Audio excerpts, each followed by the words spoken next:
Welcome everybody, and welcome to the first in our series this autumn on healing. Next week we'll be hearing about healing the planet, the week after, healing ourselves, the week after that, healing in the context of ethical leadership and international human rights, and we'll also be hearing about the role of technology in healing. But tonight we're going to consider healing society.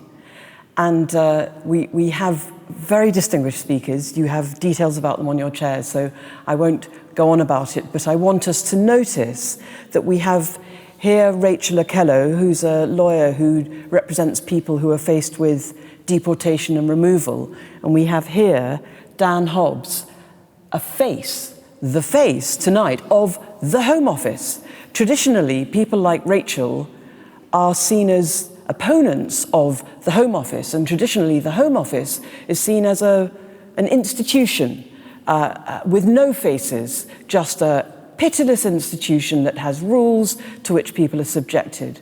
Well, I can tell you that Dan Hobbs is nothing like that. He's a man of the deepest integrity, as is Rachel.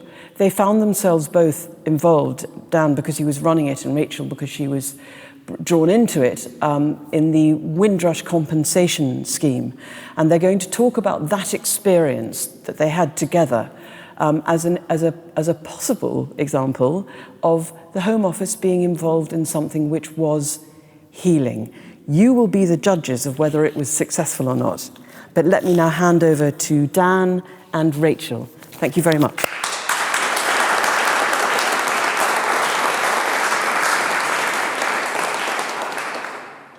Thank you, Claire.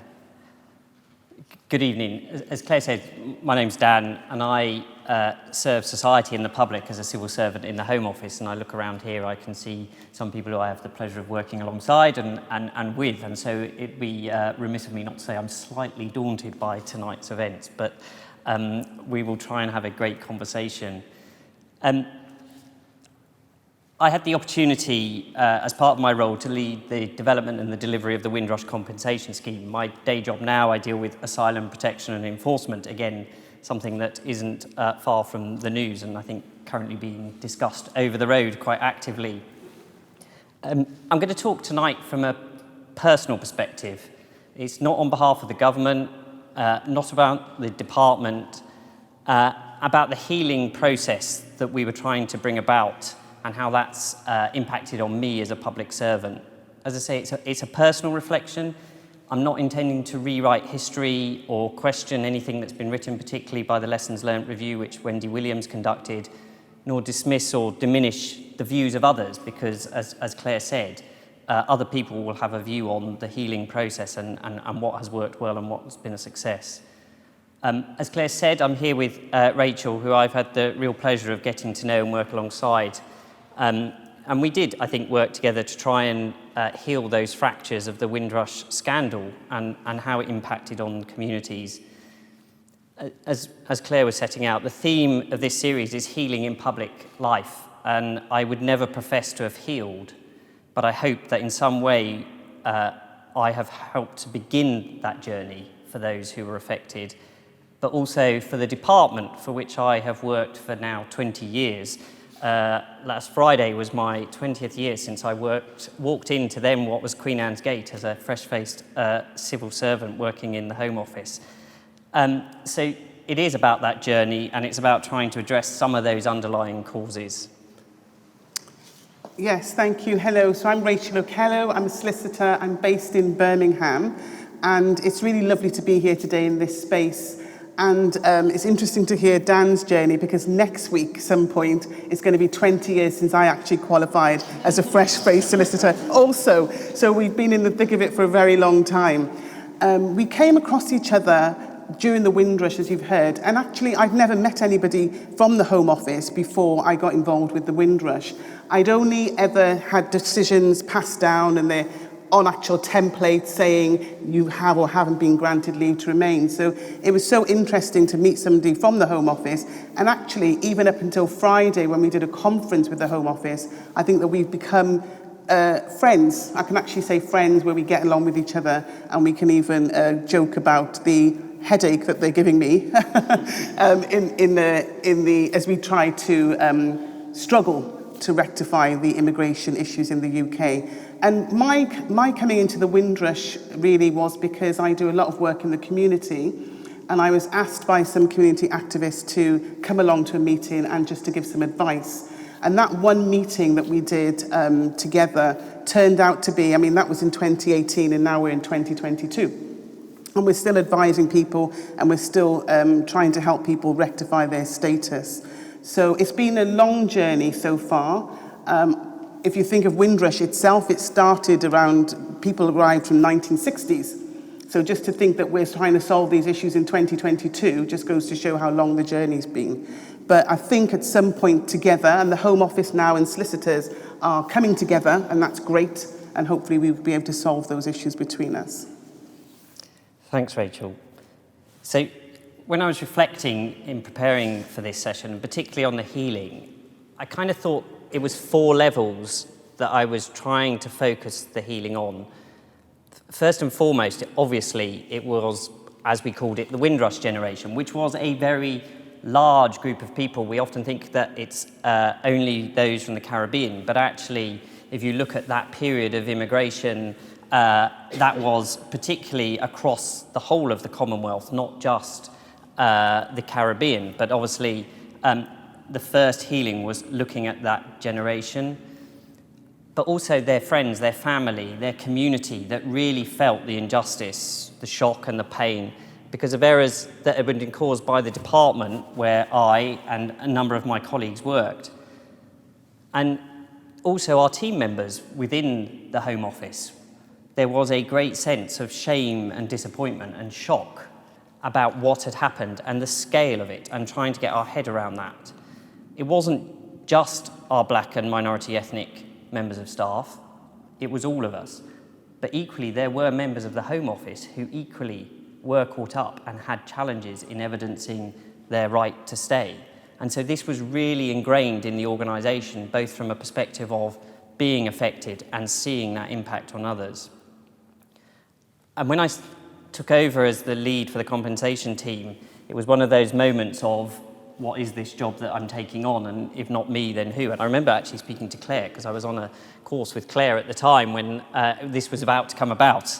And it was that sense of, if not me, then who? And this was too big a opportunity, not in a kind of glory way, but a way of being able to make a difference and to right those wrongs. Everyone in the team that I was leading had volunteered to be part of it. So there was this great willingness to try and heal and to have that sense.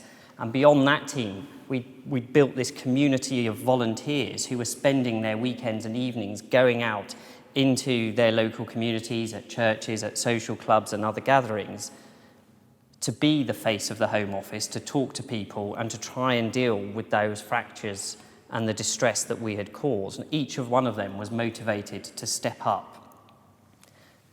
So that was the second element.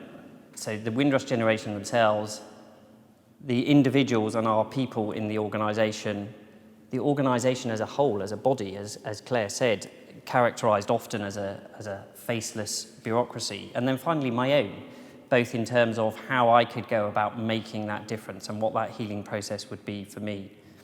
So we set about that with a real sense of purpose and a way of operating that was deliberately different and was about really going out and listening and engaging and meeting the communities, not inviting them to 2 Marsham Street round the corner and sitting in a very official conference suite or in a London conference centre, but actually going out. And that is where I first met Rachel, as she was saying, on a platform in Birmingham Town Hall.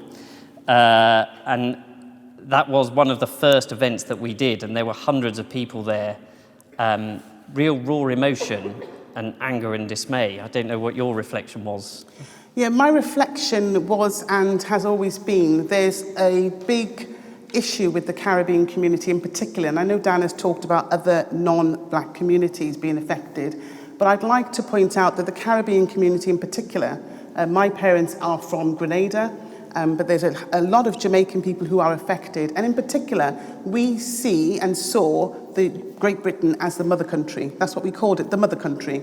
And we came here to build the country. And I think part of the government apologising profusely was because they understood that the people who they had, in our minds, turned against were the same people who come here after the war and really spent many, many years before the Windrush scandal broke out building the country.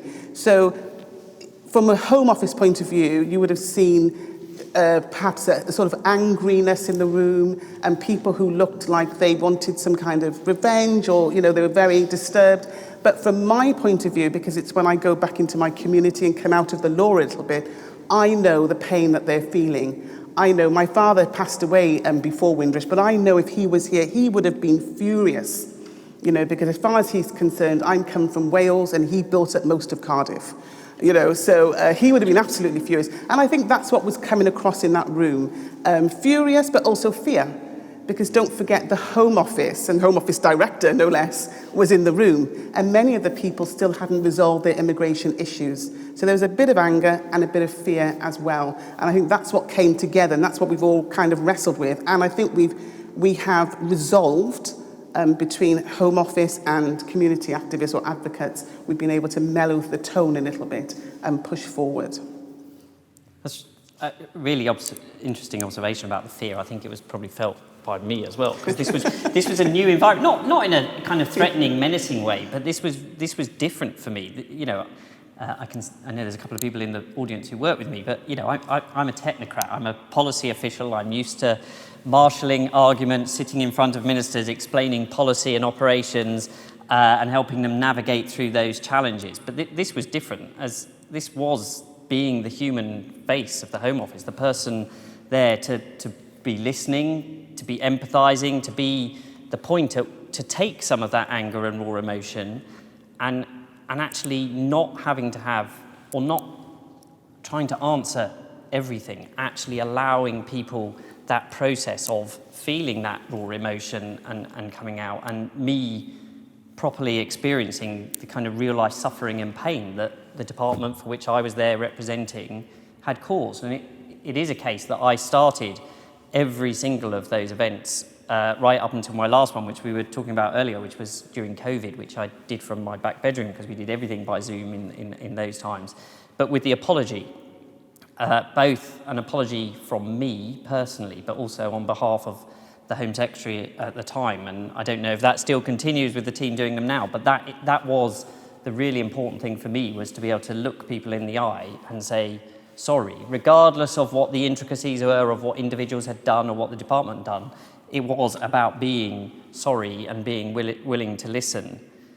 And I think it was inevitable, I think, that in those sessions there was a whole series of issues, some of which were directly linked to Windrush, others were big, wider race questions, community cohesion, austerity, and the so-called hostile environment for which we still have the label of in the Home Office. And I think those were really challenging issues coming out in those sessions, not just Windrush. Yes, certainly from a Caribbean point of view, and I labour the point of the Caribbean because I do think they're the community most affected by Windrush. I think that other communities, you know, there are people there affected, but when you look at particularly Jamaica, where there wasn't that big drive all those years ago for Jamaicans to regularise their status and register. So I do talk about the Caribbean community. But I think from what you say as well, we feel that there's a lot of injustice against us anyway. There's a lot of, we are at the bottom of many things. I think Caribbean people feel this. And when we come into contact with the state, for example, stop and search with the police, it could be benefit claims, it could be deaths in custody. So from a Caribbean experience, when we do come in contact with the state, and the Home Office is considered to be the state as well, it's never a good thing. There's always something that's going to go wrong. And I think that's probably what was coming across then. On the question of whether the Home Office still do apologise when they start, no, they don't actually. I did notice the last time. I'm sure it's just probably a personality thing where somebody decides to apologise, but no, they haven't been doing that. But I was really grateful that very first session and the ones we did after that, because you were excellent at being able to differentiate those issues about clearly what was Windrush and what was something else, whether it was those wider issues or something linked to immigration, and you were always calm, knowledgeable, and you were very much the respected voice in the room, and you were really able to unpack some of those issues, some of them really highly technical that we could talk about, but they were linked to when people had arrived, the exact date or year in which they'd arrived, depending on which country they'd come from and when that country had got independence from Britain and the Empire, and whether they'd left the country for a period or come back for it. And actually, you were really good at trying to very calmly explain those real technicalities about why someone may be in or maybe not in what we would classify as Windrush. But it did feel at times, I confess, that like some of the issues, so they were just too numerous to fix, and how would we ever have healed all of them? Yeah, well, certainly, thank you for that. What I would say is a lot of people, and that's where I suppose I came in as a little buffer, really, because many people who came to the seminars weren't Windrush.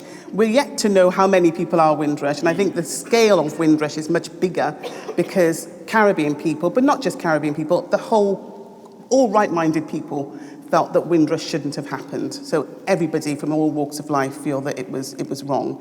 But Caribbean people in particular, a lot of them haven't regularised their status even up until today. And some of them simply don't understand that when they were in, for example, Jamaica or Grenada, they were British, and then they suddenly came to Britain, and then they're no longer British. So in some people's mind, they don't comprehend that. And like you say, somebody like myself is there and was there during the events where the Home Office would say to somebody, "You're not Windrush." And the best thing was the Home Office weren't actually enforcing either. They don't enforce around the Windrush meetings. So that's something to take away, please. Yeah. Let people know that if they do come to any Home Office meetings, there is no enforcement there, and they have stuck to that. Because most people weren't actually Windrush. So what I was able to do was to advise people on other immigration routes or no immigration routes that they were able to take, because immigrants are, by definition, quite vulnerable as well. And so a lot of people can mislead them. And I think I was there, and proudly so, to be able to say, you're not eligible or you're eligible on a different route. And I think that's where the Home Office and myself were able to work hand in hand, really, to just resolve. It became, like you're saying, a human thing, where we just wanted to sort of resolve this issue, outside of marketing my law practice and outside of being a Home Office immigration enforcement, which you can't enforce immigration law. So I think that's where we worked quite nicely together. You're right, we deliberately suspended any enforcement action in the area of any event just on the risk that an immigration enforcement van would go past, because it would just completely wreck the whole thing. And we were able to kind of signpost people between each other. And I think you said about it then, but I think everyone's Windrush was different. And it goes back to what I was saying about the way it kind of impacted. But we weren't really dealing with the symptom. We were dealing with the cause here, and the symptoms had gone back 1980s, 1970s, arguably, about how the law had interfaced, but also that it had affected people in lots of different ways and from all walks of life. For some people, it was mild inconvenience, but for sadly some, and some of those that we saw most notably, it was major hardship and distress. People lost their livelihoods, their homes, their access to healthcare, and their connection with their family. And those tended to be an ageing population. So we had this complexity as when we were designing, and the first round of our events was about consulting on what the consultation on what the compensation scheme should look like. And it just really struck home, and it's documented in the Wendy Williams review, but there was one thing, it's about how we missed these signs and the warning signs, and that is something that I still think, as part of healing the department and how we go around things, is how we don't lose sight of the people. So we favour rules and paper rather than because we have a culture that is steeped in preventing misuse of the immigration system. So did we look at everyone sceptically, but did we have the right safeguards? And I can remember, as I said to you the other day, reading the stories when this was first emerging, and you'd get kind of the odd story here and there. And I was working in that system in a slightly different role, but we wrongly assumed that it was an odd case. We're a department that deals with 4 million people in an immigration system, 5 million sometimes, depending on how many people come on visit visas. And, you know, we were seeing ones and two stories that were out there at the extreme, and we kind of, I think, almost justified to ourselves, oh, well, it must be an individual error, or it was the applicant or the person. We probably called them an applicant, not a person, even at those times. It's kind of, so we didn't really ever get to the scale, and you alluded to, I don't think we will ever know the scale. And that's part of a journey of building trust, that people could come forward at those events, but some people just don't want to engage in it for a whole variety of reasons. So I think it is a really complex story, and I don't know how much we've even begun to truly understand it. I think we've got a better understanding. Whether we could ever profess to have healed it, I think is really strong. But was the reaction and the scale a surprise to you? The Home Secretary getting up in Parliament, the very new Home Secretary getting up in Parliament and apologising immediately without seemingly knowing necessarily what she was possibly apologising for, being diplomatic, was a surprise. I felt that was a surprise because I would have liked a bit more thought, because once you apologise, I mean, in law, an apology is like paying a large sum of money sometimes. Sometimes you've got to be careful how and when you apologise. And I would have wanted, with that apology, to have had a plan as to, we're going to apologise and this is what we're going to do. But what it seemed was that there was an apology without any real sense of, when we apologise to these people and they feel really bad about what we're apologising for, how are we going to manage them? And I think initially a lot of things spun out of control, and I'm not sure how it's going to get back under control, because the Windrush claims go on indefinitely. They don't have any end date. So that's one thing that needs to be sorted out, I think. But also, it's about bringing other people in who are not Windrush, because obviously the Windrush situation is a sort of old situation from the 60s and 70s. But there are very many people still in this country who don't have papers, and who the Home Office, pre-COVID, we can come to that in a second, were very harsh towards. And for me and for Caribbean people, we still send for our children to come, and our parents and our older children, because don't forget, with Windrush, when people came from the Caribbean, some of them left their children behind because they couldn't bring them all. And then it got to a point where they now wanted to send for those children, and they sent for some. And then, like in my family, my older sisters were sent for and they came.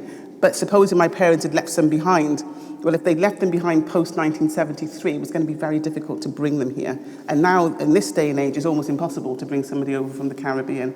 So those are the things that the Home Office are also going to have to address, which are not necessarily Windrush, but are still affecting the victims of Windrush. And I think because people don't understand, they don't understand what is Windrush, what's not Windrush, what's 1973, what's 1983. They only understand what's happening to their family, and that their family can't come over to the UK to join them. And I think until the Home Office wrestles with that and resolves that as an issue, it's going to be very difficult to heal. I think that's true, and I'm not sure whether we can ever resolve all of those issues. I mean, I think we've changed as an organisation, and we're much, I talked about the events that we did across the country. Some of those in Brixton and Manchester and Birmingham were really large events where you'd get hundreds of people, the press attending, and in those, the hostilities often ran high and there was a lot of emotion. But actually, some of the best meetings we did were the smaller ones. So we would go to community centres, often at the weekend or in the evenings, not just me, but the team. Evenings, yeah. And over time, those turned into events where there was food. And this is when the rules of the Home Office, the human face of the Home Office and the community, whilst we could have a difficult and challenging discussion, actually we would come together and eat. And that classic of breaking bread together that broke down those boundaries. And, I would go back to some of those places, and the warmth, despite the fact that I was the Home Office and they were still very, very angry with the Home Office, I was greeted as a friend. And you alluded to some of that at the beginning. And I think that was one of the things that probably helped my personal healing, is that I could feel that sense of acceptance of my apology, and that we could come together and break bread. And the other bit is the team that were going into homes and going into communities and actually helping people. So we weren't somewhere where you just had to come to, turn up to Croydon or turn up to Liverpool and bring all your documents. We had teams that went into care homes. David, who led that team, was a great advocate for the department, and I think built huge bridges in helping us to start that journey of healing. But I do think there was that classic sense between the kind of big set-piece meetings, a bit like this, probably with a few more people, where we stood at a lectern, to actually sitting down and eating some Caribbean food, which was always delicious, that just made a difference with those communities.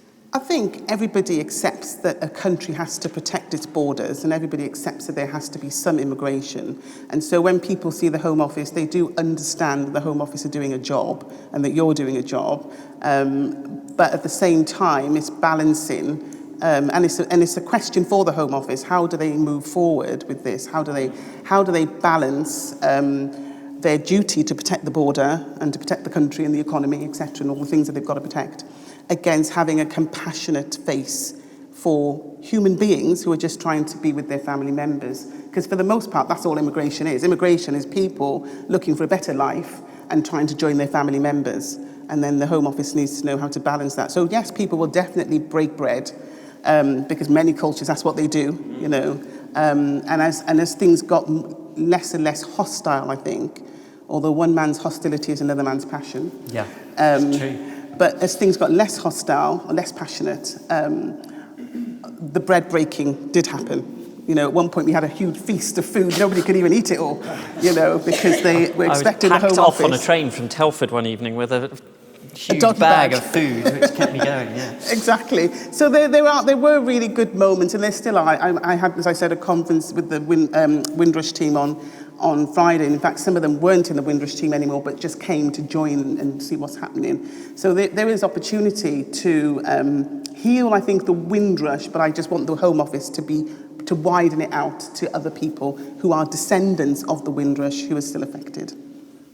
And I think that's an important theme in the kind of, we can talk about the humanity and the engagement, but the listening had to turn into something. And so when we were designing the compensation scheme, you might say some things were really easy to find, so someone's loss of earnings or someone's loss of benefits. But actually, we committed to impact on life.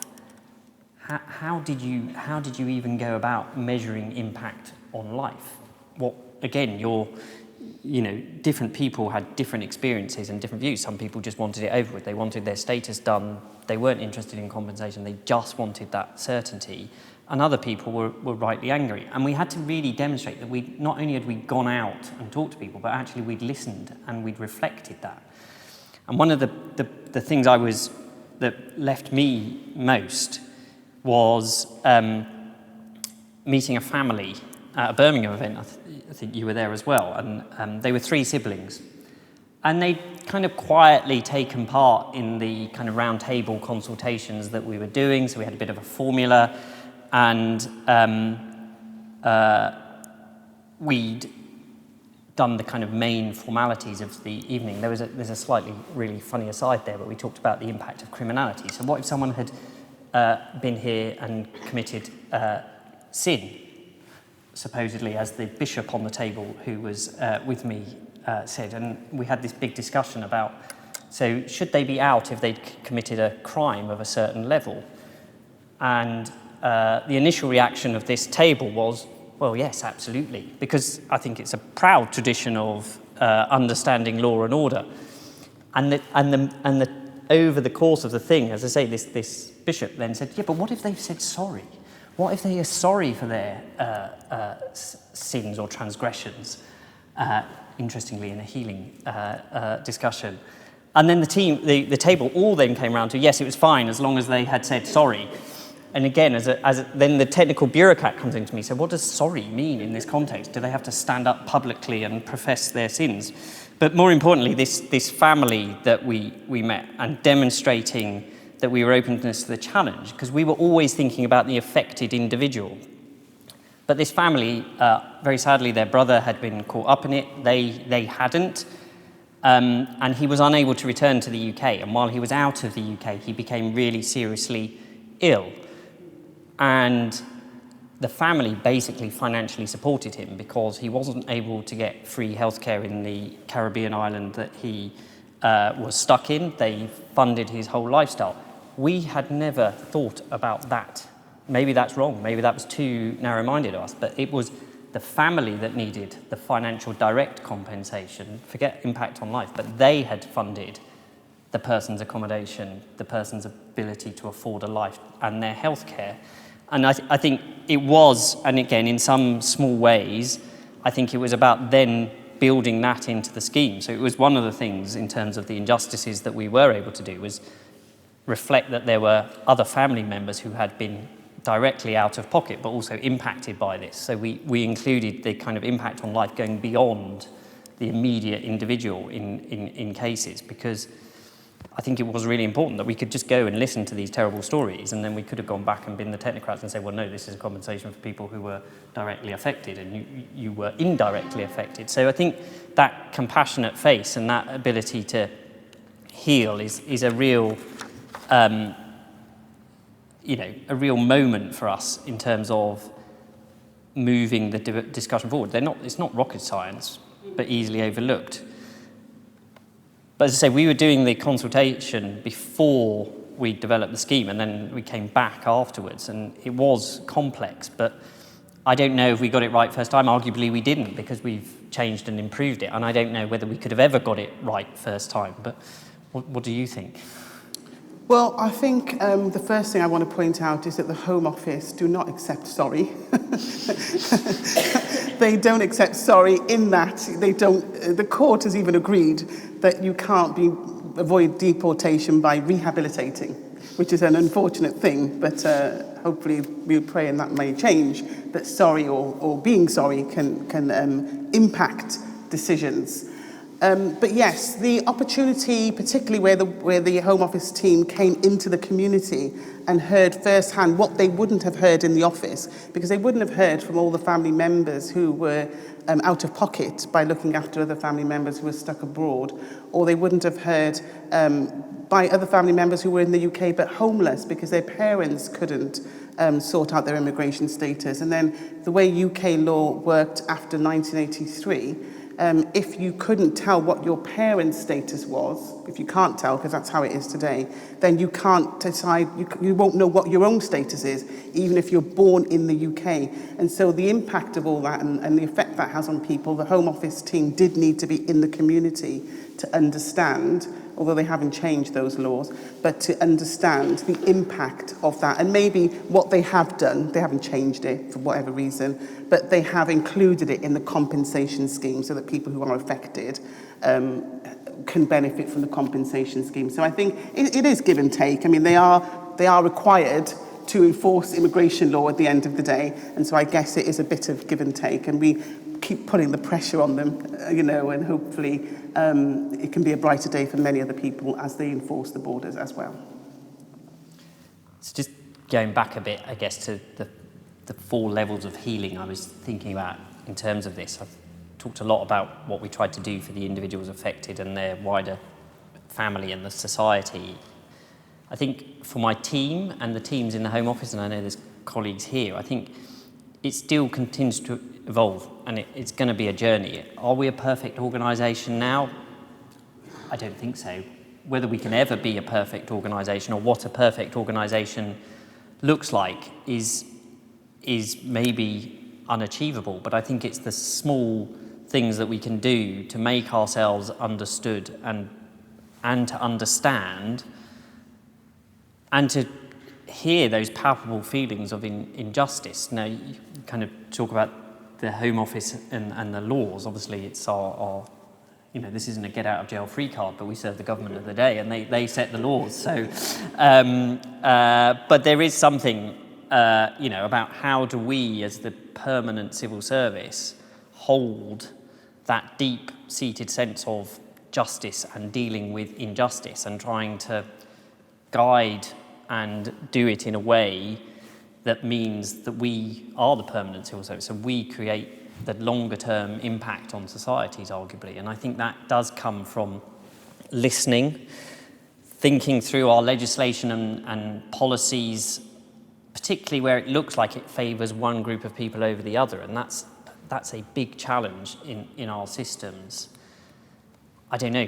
Do you think we can ever heal on this subject? Yeah, I think what I've seen post-Windrush was not a massive shift in the Home Office other than if people were Windrush. But what I've seen post-COVID, and I think it's because we all knew our mortality, is a much different Home Office. You know, you'd be on the phone and they'd say, stay safe. We'd say, stay safe to each other during COVID because we didn't know. Everybody thought they were going to die, you know, at COVID. It was a serious thing.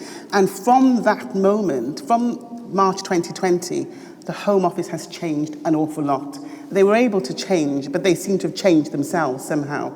And they now phone you up and ask you a question instead of writing a refusal letter.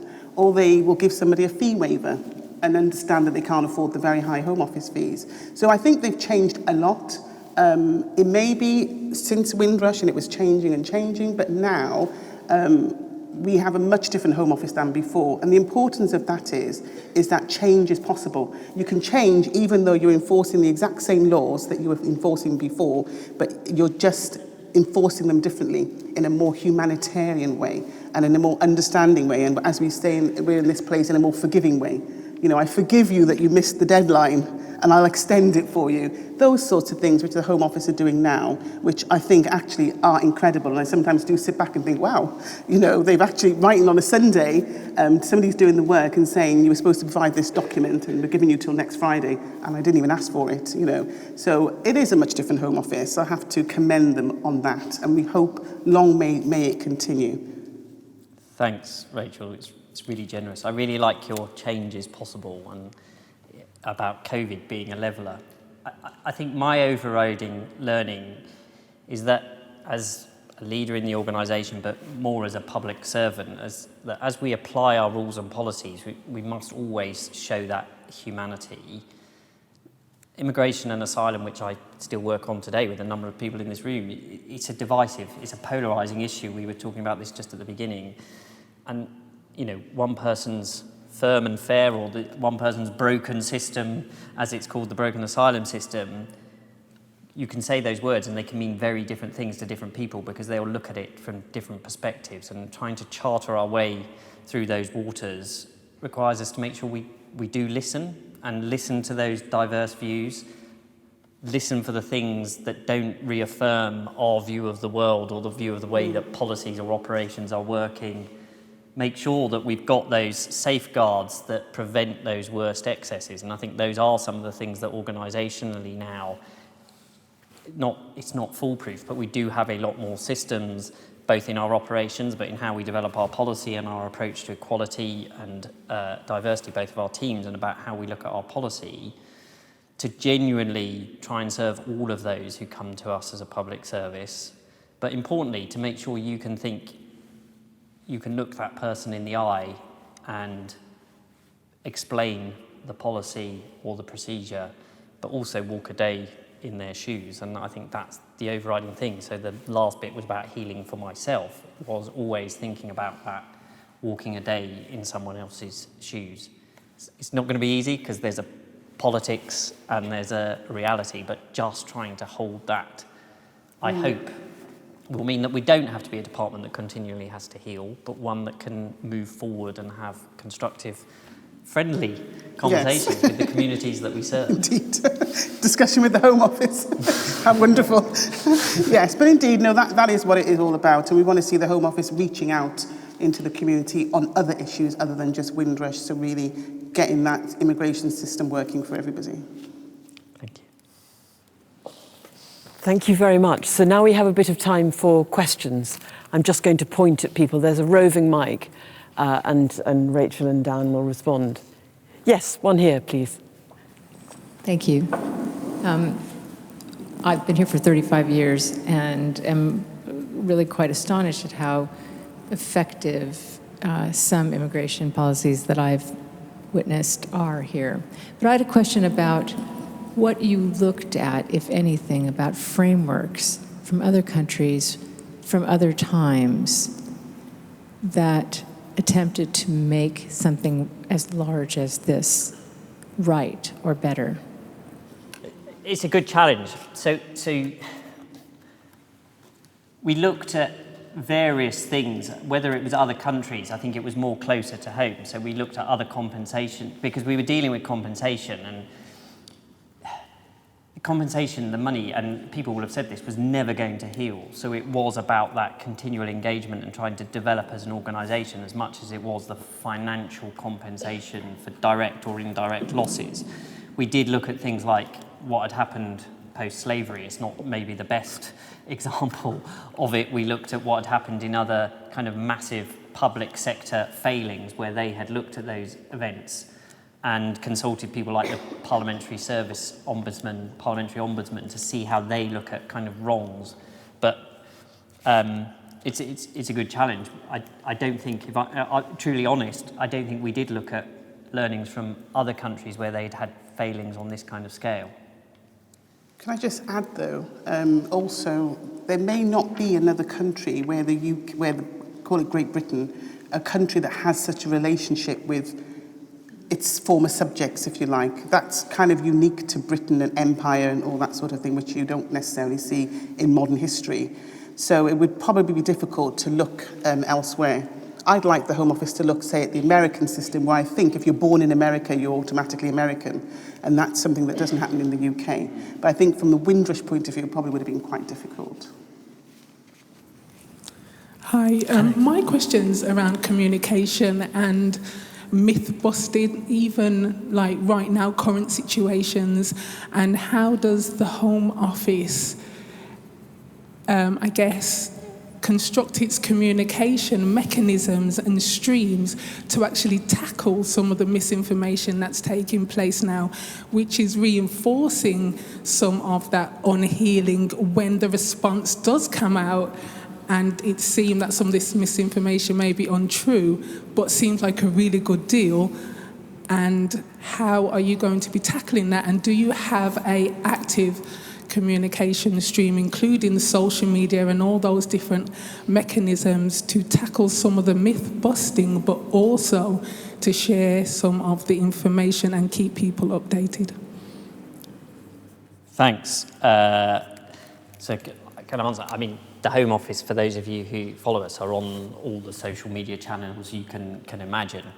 And they're used for different purposes. So some things is about kind of how we communicate our services to what we would call customers. So we have a whole customer service division, which is about people who want to come, want to use our services, and we push that through. We've looked at how we communicate the routes and forms for people to do it. But there's then wider communications around our policies and practices, which again you'll see on social media. So there's quite a big focus on that. I think that does try to strike out information, inevitably slightly becomes clouded because we are a political body as well, and we serve ministers of the day, so there is a certain amount that is done.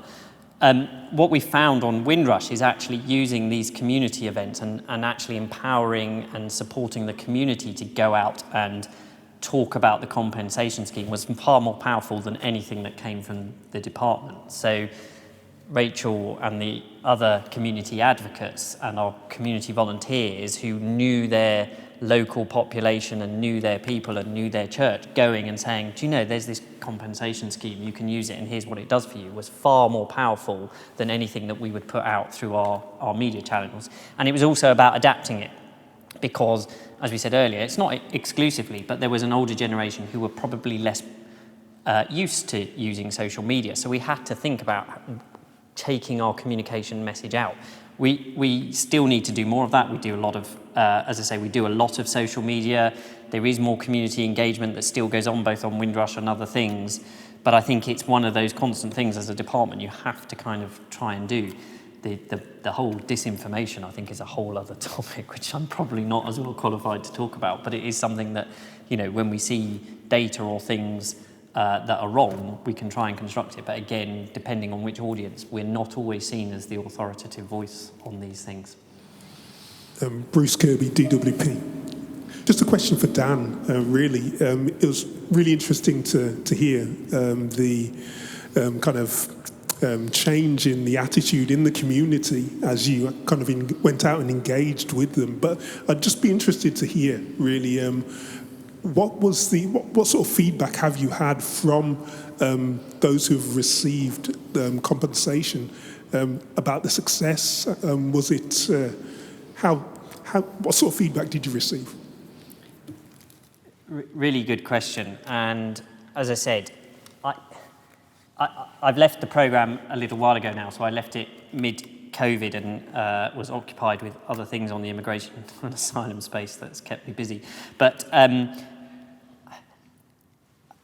again, I don't want to sound like we weren't listening, because we did develop the programme. We got feedback that it wasn't how people expected, and the vision that we had in terms of how we could strip away complexity and bureaucracy didn't materialise, because we were doing this constant battle between protecting the scheme, if you like, from those who might seek to misuse it and fraud, and our jobs as, our fiduciary responsibilities as civil servants to deliver value for money, whilst also trying to enable something. The whole thing came from bureaucracy and forms and an overbearing state. And so how did we balance that? I'm not sure we got that right at the beginning, and I think they've moved with things like interim payments and their continual journey of simplifying it. So I think the feedback at the beginning certainly was mixed, and if I was being truly honest, was not as good as we'd hoped. I think the important thing was we continued to work with ministers to iterate it and improve it, whether we've got there yet or not. But I think partly it is that ongoing listening that I was talking about, is where we could see ways through it, and from the community groups about what they were telling us. But it was a real conflict. It kind of comes back to that kind of rules, humanity, that great old value for money that we are responsible for, because we were exercising taxpayers' money. Those people were taxpayers, we were all taxpayers, but actually trying to kind of charter that bit of between the level of evidence that we needed to pay out what could have been very large sums versus making it as simple as possible. I don't know, you've been closer to it as it's developed. Yeah, this was my concern when I said, when the Home Secretary stood up and apologised, you've always got to be careful with an apology in law. And the feedback for the compensation will probably never, ever be as good as the Home Office would hope. And the reason being is that you can't compensate for the things that people have lost. Some people, things like, I missed my mum's funeral because they wouldn't let me through the airport.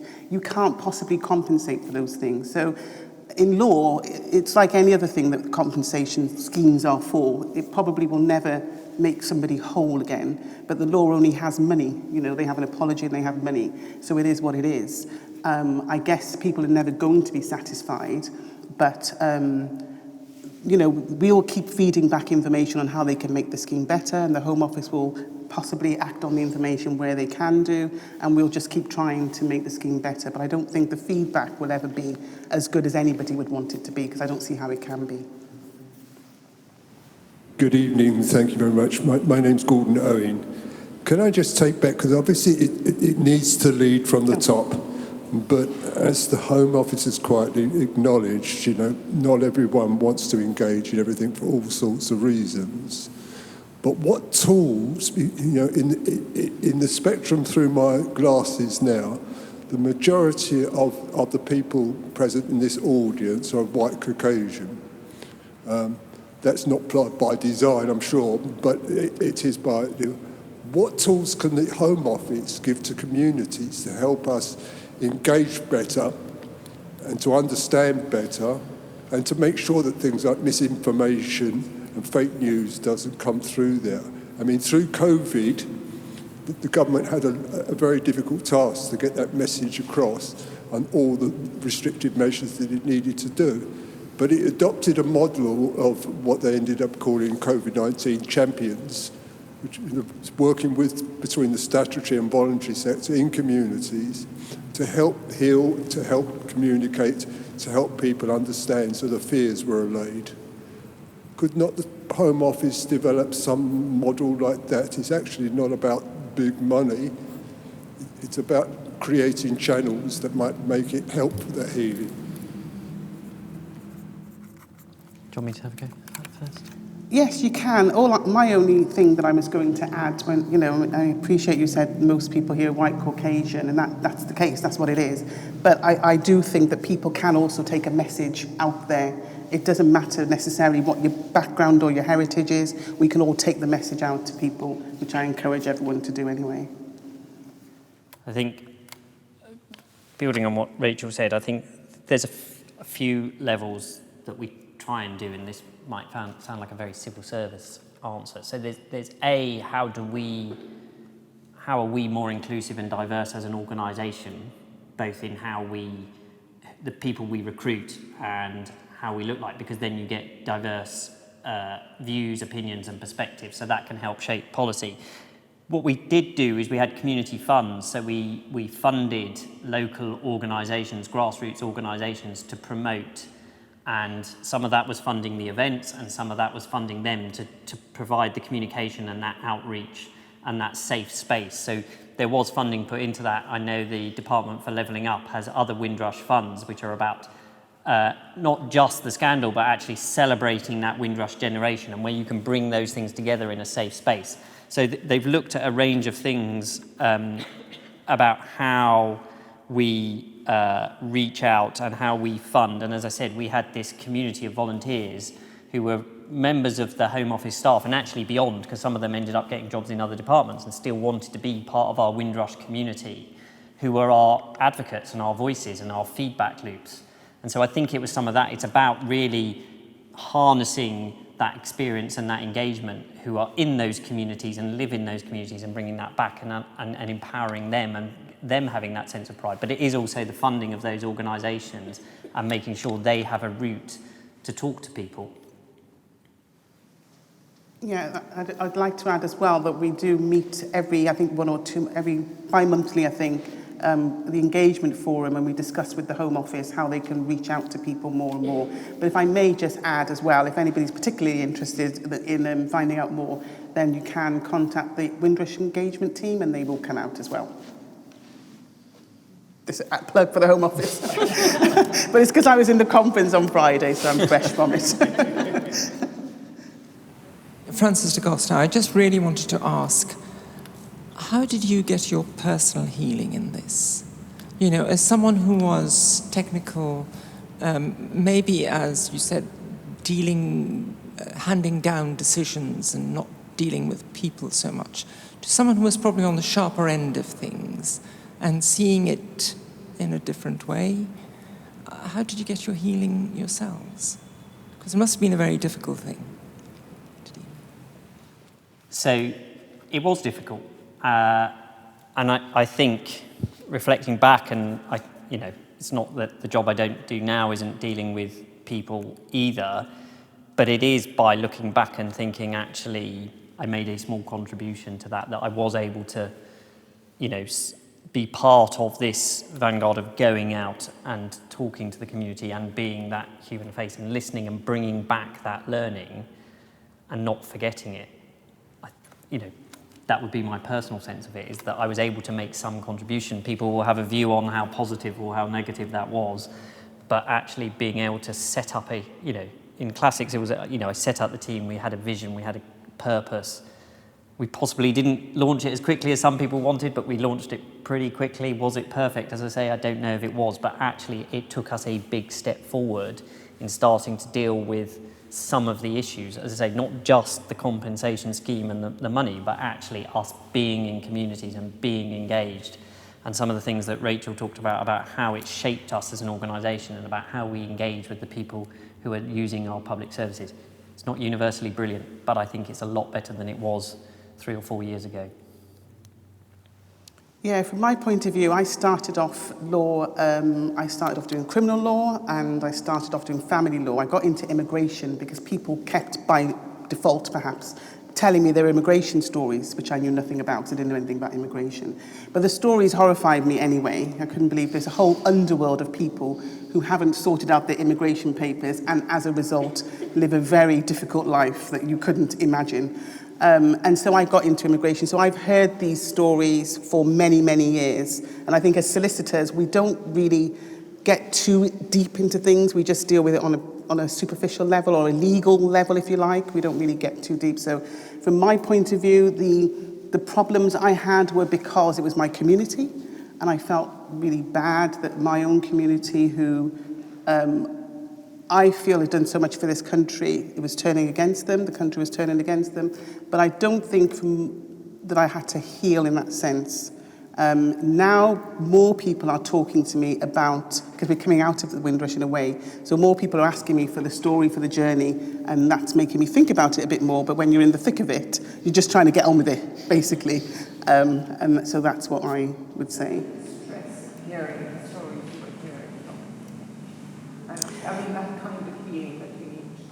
Well, you know, the Home Office, they send out decisions, and they don't know who they're sending the decision to or what the effect the decision is having.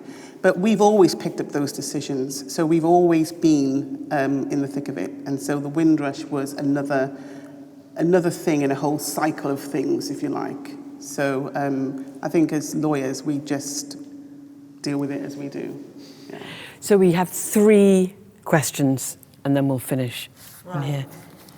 My question is, I'm a Jamaican, and when you check it out, when we still ruled by the British, and for people who campaign for the immigration status, look at that lady. There's something in Brixton Square for her. I think her name is Cherry. These are people who campaign, and what did they get? And do you think that, especially Jamaicans, I'm a Jamaican, so I have to really talk about Jamaicans, do you think the hunger and injustice that you cause these people, do you think they will forgive you, and is there a way around it that you can get back to them? Thank you. I don't know whether they can ever forgive us.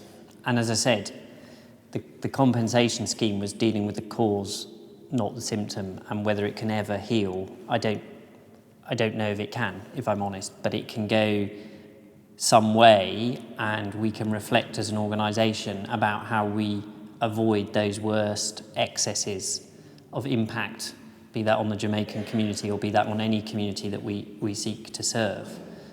So if I'm honest, I don't know, and I think it will come down to individuals, and it will be an individual decision, and I don't think I can stand here and say whether the Jamaican people that I dealt with when I was on the scheme did or didn't forgive, but I like to think that we started a journey of healing and communication and listening and empathy that was not what it was before. There was a route to discuss it and debate it and talk about it, which may be a way to some kind of healing, but forgiveness is a big thing.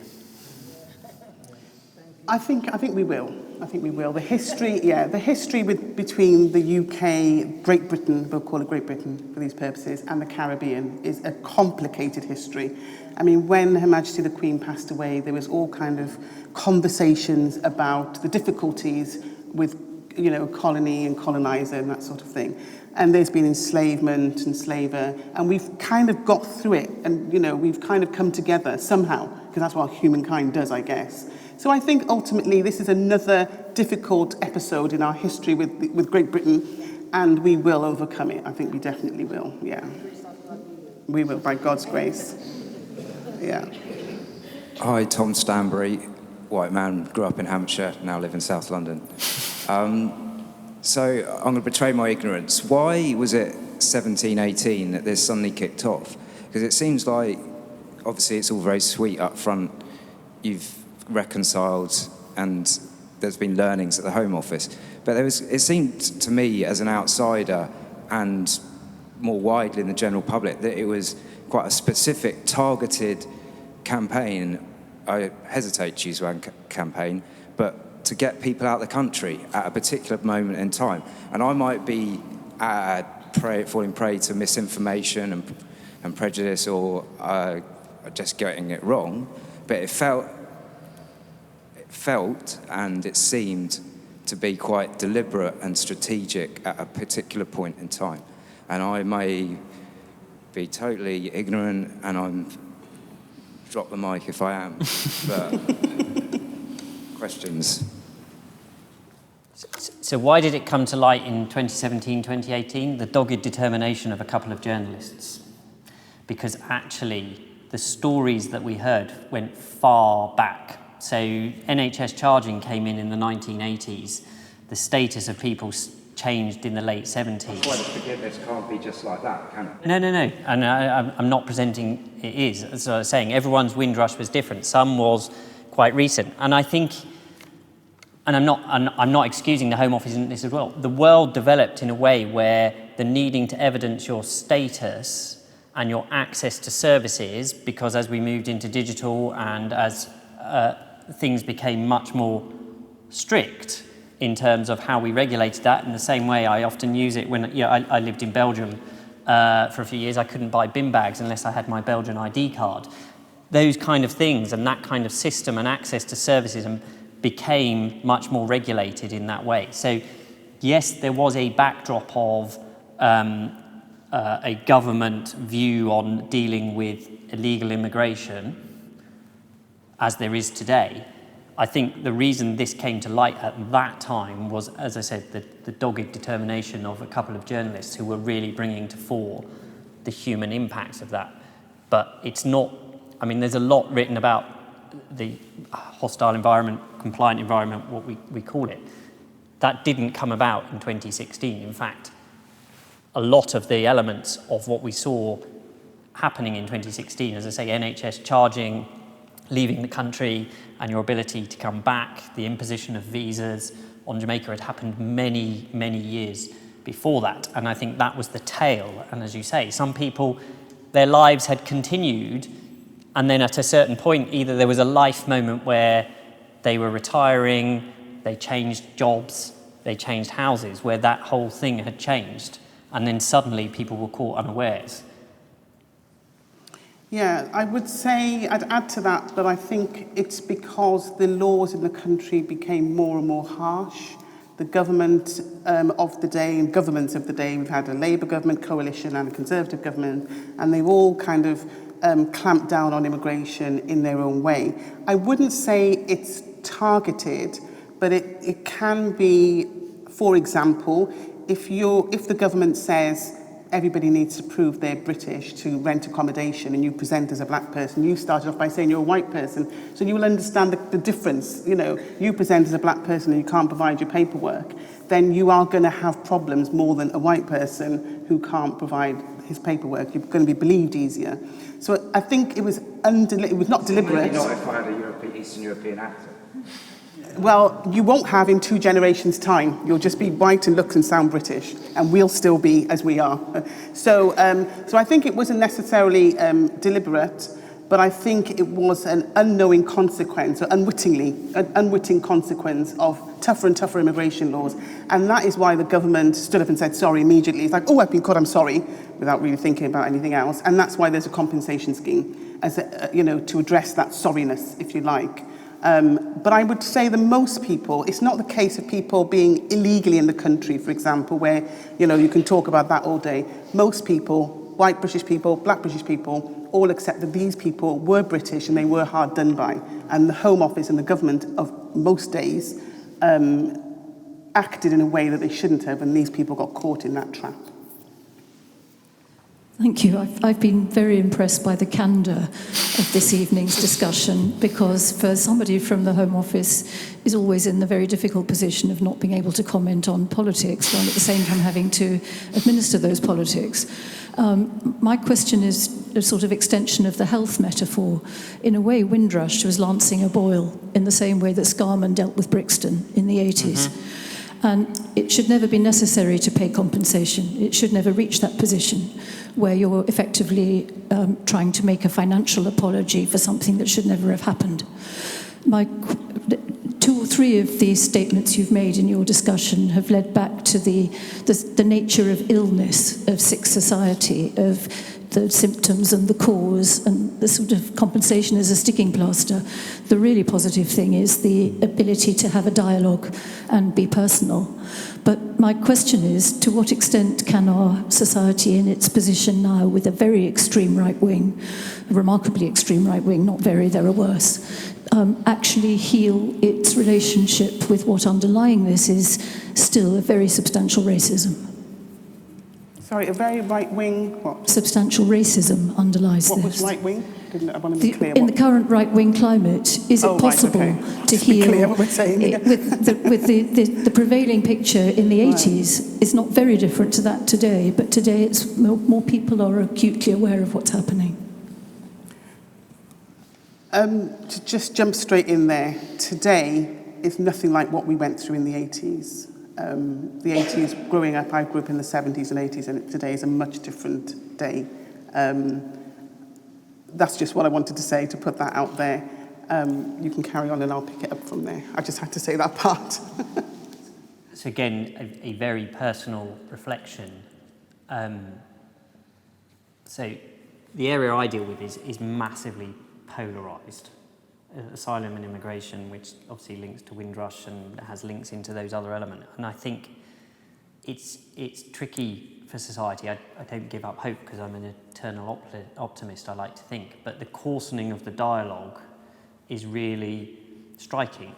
And actually, I think it is by talking, listening, engaging, and all of us thinking about the words we use quite carefully and the impact of those words. It's probably one of the things I forgot to say in one of my reflections of the events that we did and the time we spent with communities, was really thinking about the words I used, because you can inadvertently sound dismissive. You try and reason something that actually you can't reason away, and these are raw emotions. So I think you've got, I think it's a big challenge, and I guess that's the theme of today's Can We Heal Society? I think we can, but it takes all of us to genuinely listen and choose our language carefully and think about the discourse and our own perspective and seeing a little bit of each. That's very much a personal perspective. I mean, I don't profess to be able to heal society. Yeah, I would just say that, Britain is the best country in the world, okay? That is why people come here. That's why I'm so busy, and that's why Dan's so busy, because it's a wonderful country to be in, and I think that's a theme that we have to hold dear, that we will heal, the country will heal. There's many things that we've been through as a country, but we will heal and we will come back together. I'm very optimistic about that. Oh, thank you.